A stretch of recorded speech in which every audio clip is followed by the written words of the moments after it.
63ാമത് school കലോത്സവത്തിന്റെ ഒരുക്കങ്ങൾ അവസാന ഘട്ടത്തിലാണ്.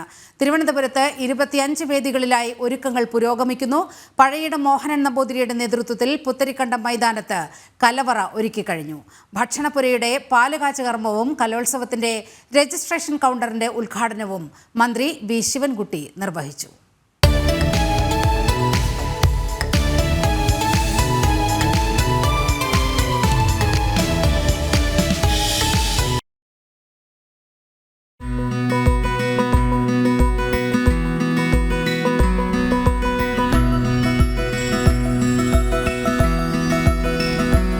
കലോത്സവത്തിന്റെ ഭക്ഷണപ്പുരയുടെ പാലുകാച്ച് കർമ്മത്തോടുകൂടി 4 ദിവസത്തെ കലാരാവത്തിന് തുടക്കം കുറിച്ചു. ഇന്ന് മുതൽ ഭക്ഷണം ഇവിടുന്ന് വിതരണം ചെയ്യായിരുന്നു. രാത്രി മുതൽ, ഇന്ന് വൈകുന്നേരം മുതൽ. നാളെയാണല്ലോ യുവനോത്സവം ആരംഭിക്കുന്നത്.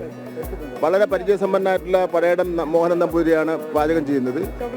ഒരു കടകംപള്ളി സുരേന്ദ്രൻ ചെയർമാനും KSTയുടെ നേതാവ് കൺവീനറുമായിട്ടുള്ള നജീബ് കൺവീനറുമായിട്ടുള്ള ഒരു കമ്മിറ്റിയാണ് ഇന്ന് കാര്യങ്ങൾ നടത്തുന്നത്. 25 വർഷത്തെ അനുഭവമുള്ള മോഹനൻ നമ്പൂതിരിയാണ് ഇത്തവണയും ഭക്ഷണം തയ്യാറാക്കുന്നത്. പുതിയ ഇനങ്ങൾ, അതിനനുസരിച്ച് രുചികരമായ ഭക്ഷണം ഏറ്റവും ശ്രദ്ധേയമായ നിലയിൽ നടക്കുമെന്നുള്ള നല്ല പ്രതീക്ഷയാണ്. 20,000 പേർക്കാണ് പഴയിടം മോഹനൻ നമ്പൂതിരിയുടെ നേതൃത്വത്തിൽ ഭക്ഷണം ഒരുക്കുന്നത്. 12 വിഭവങ്ങളോട് കൂടി ഒരു പായസത്തോട് കൂടിയ സദ്യ ആയിരിക്കും എല്ലാ ദിവസവും കൊടുക്കുക. കുറേ സാധനങ്ങൾ സ്പോൺസർ കുട്ടികൾ കൊണ്ടുവന്ന കാരണം അതിൻ്റെ എത്രമാത്രം ക്വാണ്ടിറ്റി ഉണ്ടെന്നുള്ളത് പരിശോധിച്ചിട്ട് അതനുസരിച്ചിട്ടുള്ള നമുക്ക് ഉണ്ടാക്കാൻ പറ്റുള്ളൂ. ബാക്കി സാധനങ്ങൾ നമ്മൾ വാങ്ങേണ്ടതുള്ളൂ.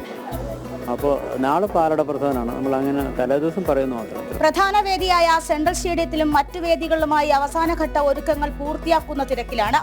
വിജയികൾക്ക് നൽകാനുള്ള സ്വർണ്ണക്കപ്പ് തിരുവനന്തപുരം ജില്ലയിൽ പ്രവേശിച്ചു കഴിഞ്ഞു. ജനം, തിരുവനന്തപുരം.